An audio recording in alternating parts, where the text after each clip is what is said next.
This is getting too much, man.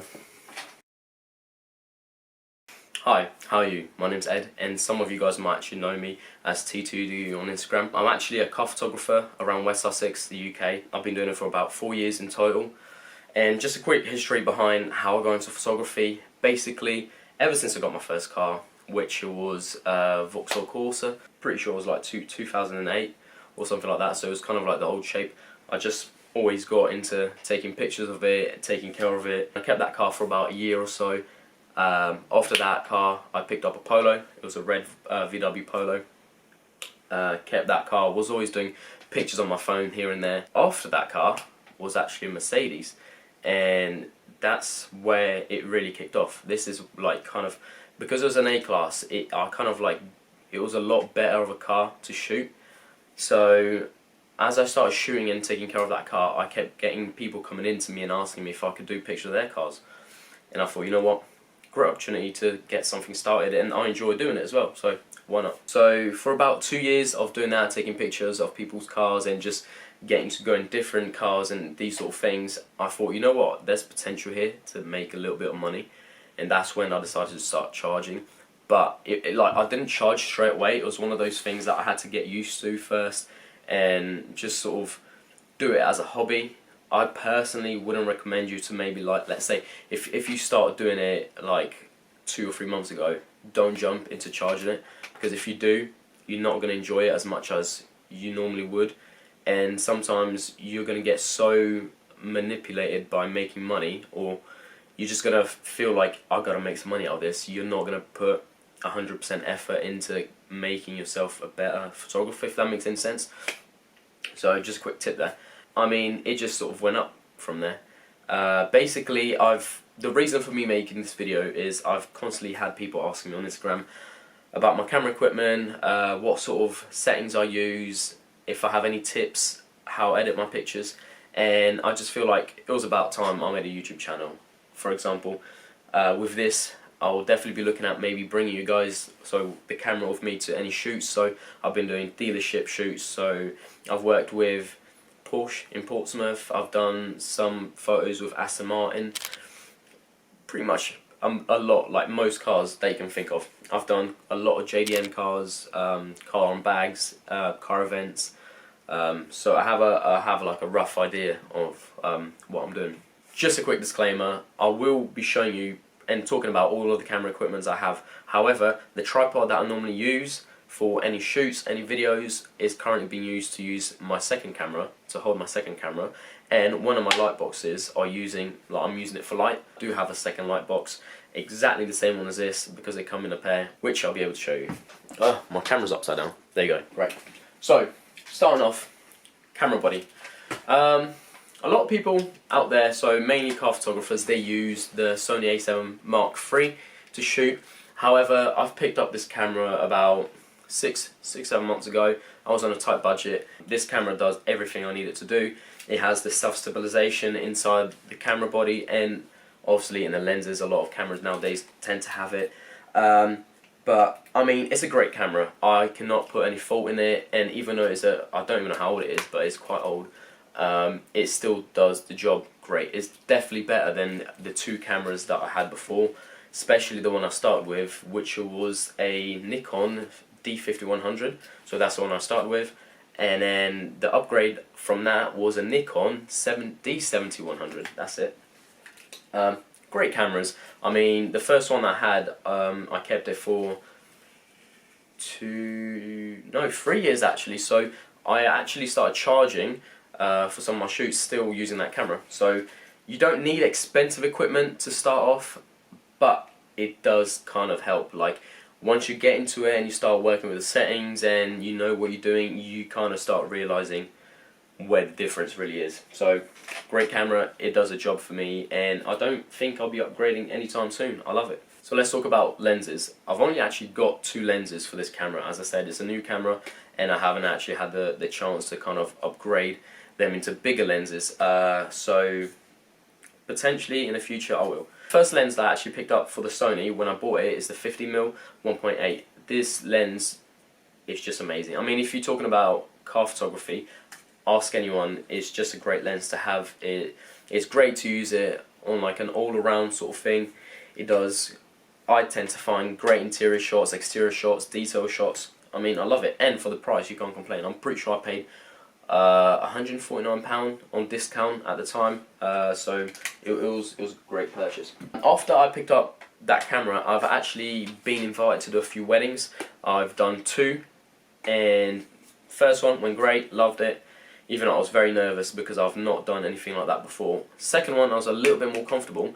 However, I did tend to realise that there was a few things I could definitely improve. So the fact that I was shooting 50mm throughout the whole wedding, that was a challenge, obviously, and that's when I realised that I needed to get zoom lenses, and I went for the pretty much 28 to 70mm that everyone tends to go to. Sometimes I might be wrong, but I think you do get these main sort of lenses that come with the body on that camera, on the A7 Mark II. Love it. I mean, on car photography I tend to use this lens on a 28mm, just because when I'm doing rollers and I'm standing outside the car or hanging out the window, it's just a lot easier to get the car close to me and just get all that detail shots. One thing I do not like about this lens, and I think I'm definitely going to have to upgrade, is the fact that the f-stop is very high. So yeah, this one's 3.5 to 5.6, and because a lot of my shoots, they are very moody and dark, sometimes it's hard to use this lens. So then I kind of just stick to the 50mm. But as I said, hopefully soon I'll be able to upgrade. Next up, this was actually a recent purchase that I made. Basically, if you're a Sony user and you've been with Sony for quite a while, you understand that their battery tends to go quite quick. I actually saw this one going on Facebook Market. I'm pretty sure it was like £50, and I was like, you can't complain about that. Basically, for those of you who don't know what this is, it's a battery pack, like an extended battery pack that you put into your camera, and it lets you have 2 batteries in there instead of 1. It definitely is a great thing to have if you're shooting weddings or things like that you don't want to keep changing the battery around, or you feel like you're going to miss a shot. So if I can put this back in, there you go. And another thing, to be honest, the main reason to why I really got this is because whenever I'm shooting my photography, I shoot it in portrait, because of how it fits on Instagram. So I mean, you could always shoot in landscape, but if you look through Instagram and you're scrolling, the pictures tend to be like long upways sort of thing instead of sideways. So whenever I'm shooting, I'm always having like the camera at an angle, so like upwards. And if I have this, the way it goes, it slides in the bottom of the camera, just like that. And obviously you got all the buttons that you normally have on the camera on here. So you got your shutter button, and then you got your C2, C1, which is customizable buttons, and then you got the on and off, pretty much everything you need here. So definitely something great to sort of look into if you're looking at maybe getting some extra battery, or just something that feels a little bit more comfortable in your hand. This tripod, I don't actually use it as much as I'd like to, but I still bring it around with me. So for example, if I'm doing a late night shot and I need some lights, so such as these ones, I'll literally slap them on here, because it's just so easy to sort of maneuver it. You're not having to put it on the floor, and you can literally wrap this thing around like poles, and it's just great. I love it. It does a job. Now, obviously, I mentioned the LED light just previously, so I'm going to talk about it now. I've actually bought this with the second camera that I had. I bought it as a package from a friend of mine. It's just great. I mean, when I got it, I did get a few filters with it, which I don't actually tend to use it. And a lot of the times that I do use this is for light painting. So, as you can tell, very bright, so definitely does a job. Oh, God, yeah, not going to be doing that again. Whilst we are talking about lights, sorry, I know I'm speeding through this, but I'm trying to get these all sort of explained and out of the way, and try not to get you guys bored. So, what I got right here is a Gloxy GX F328, and I actually struggled to remember the name of these because there are so many of them out there. The only reason to why I really got this flash is for the wedding that I had to do, so the first wedding that I had to do. I've actually used it quite a few times, so I tend to use it for car photography. So let's say if we're doing a light painting, if I'm not using that over there, I could literally turn this on like that, and then put my camera on the timer, and then whenever I can hear it going down, I'll literally just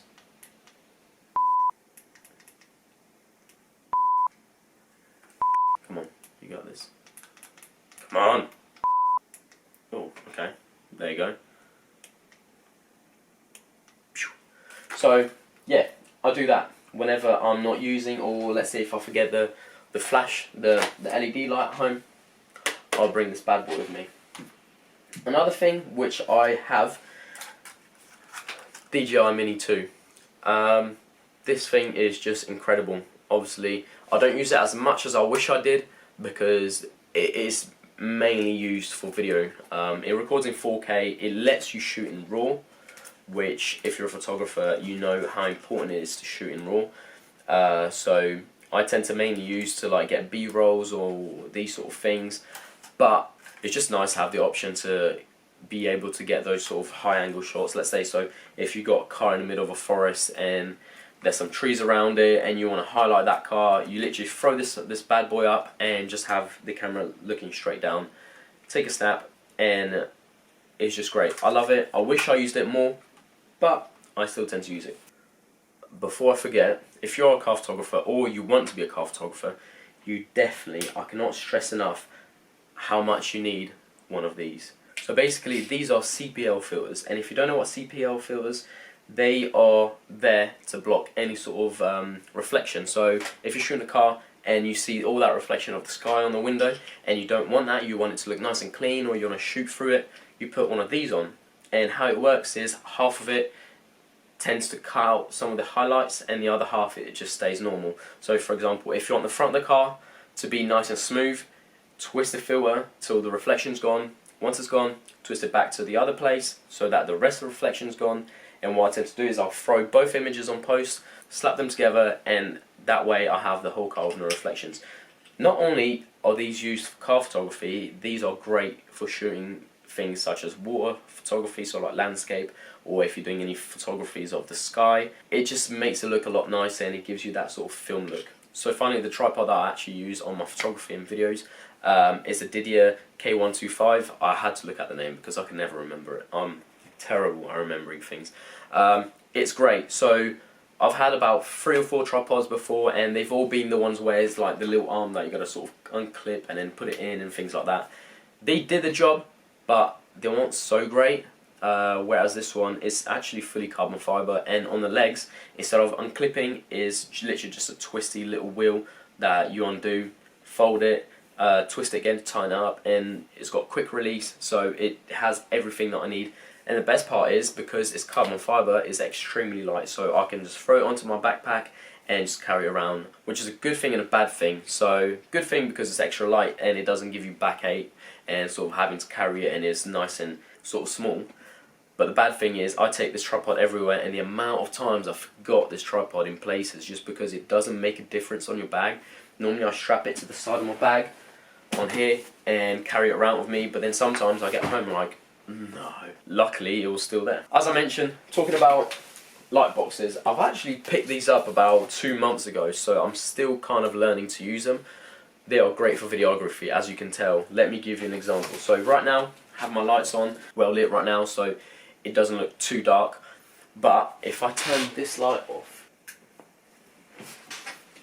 yeah, so you can tell exactly how bright they are. These lights that I've picked up, I actually have a pair of them, so it comes with 2. But I'm going to show you just one, just because I'm currently using the other one to shoot right now. So they're very simple, very easy to carry around, and they're not expensive at all, which is great, so it does the job. So yeah, they're Cowboy Studios. Just does this, unfolds it, not really unfolds it, it slides down.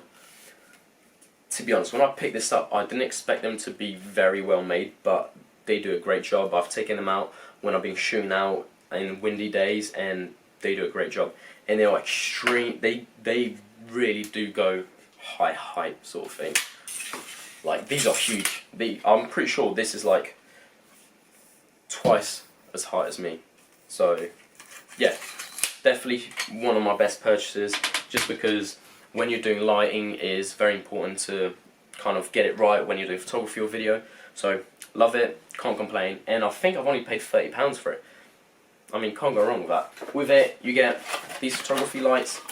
If I can get it out, tends trouble. So this one is actually I think it's a 5000. So yeah, it's 5500 kilowatts. I think I'm saying that right. Yeah, let's just go by that. And yeah, they are just extremely bright and do the job. If you haven't actually looked into one of these, look it up. Maybe Facebook Market, which is where I got these. Definitely worth having a look and picking some up and learning how to use lights, because they do make a big difference.